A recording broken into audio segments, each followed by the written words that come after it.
Hi. Well, Saturday I went to a gun show. I was really looking for some muzzleloading supplies, and I did find some. I found some percussion caps, both number 10s and number 11s. However, I also found something else that I brought home with me in this nice little Ruger box here.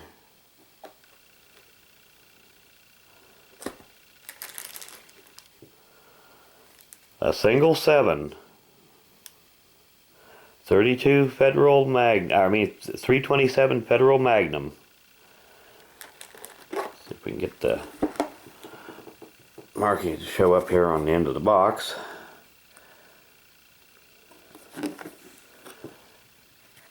And it is a very nice little revolver. I haven't had a chance to shoot it yet.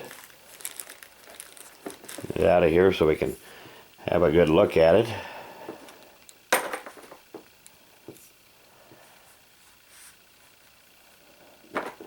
Get the box out of the way.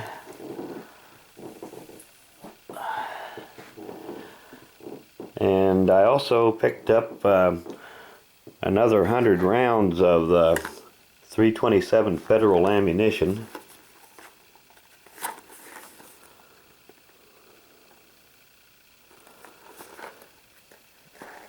And this little gun will take any of 5 cartridges. You got your 32 Smith & Wesson there. See if I can get organized here. 32 Smith & Wesson. 32 Smith & Wesson Long. 32 H&R. Or the 327 Federal. And it will also accept 32 ACP. All interchangeably. Now most 327 Federal revolvers are double action revolvers, so they don't eject 32 ACP very well. They will fire them, but since this gun is a single action, it should eject 32 ACP just fine. So one of the best things about it is very versatile. It'll handle a lot of different cartridges. And the 327 Federal is just about as powerful as the 357 Magnum. Well, I stopped the video for just a little bit there. When I took the gun out of the box, I noticed that the little pin that holds the rear sight had been either not properly pushed in there or had worked its way out a little bit during shipping. I took a little wooden dowel pin and just tapped it back in there. We'll see if it will stay there, or if it tries to work back out again, I may have to take a little center punch and peen that pin just a little bit. And you shouldn't have to do that on a brand new gun, but still, that's a pretty minor problem. See if we can get the markings to show up here.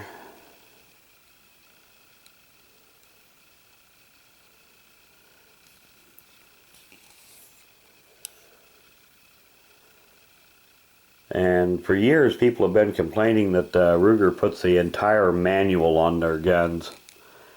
And they're still putting a lot of markings on the barrels, but at least now they're putting them on the underside, so it's not so visible on the gun. They used to put it all on the top of the barrel and put so much writing on the barrel of the gun that it almost looked like it was an engraved gun.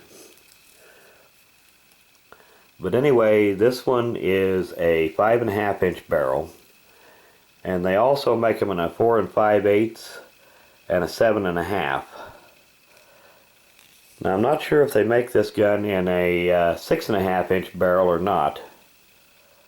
I haven't seen one, but I haven't seen very many of these in total. So maybe they do, maybe they don't. I'd have to look it up. But basically it is your standard Ruger single 6, except for the caliber, and it is a 7-shot. And as you can see, because of the length of the 327 cartridge, they've had to put a slightly longer cylinder in the gun. And to accommodate that, they have not stretched out the frame any, but they have moved the barrel and the forcing cone way forward, and as you can see, the cylinder comes almost to the front edge of the frame.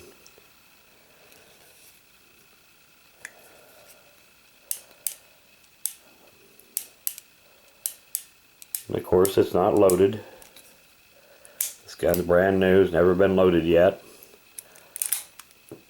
The trigger pull on it is pretty decent. Like all Rugers, it could be a little better, but not bad. The action is nice and smooth on it.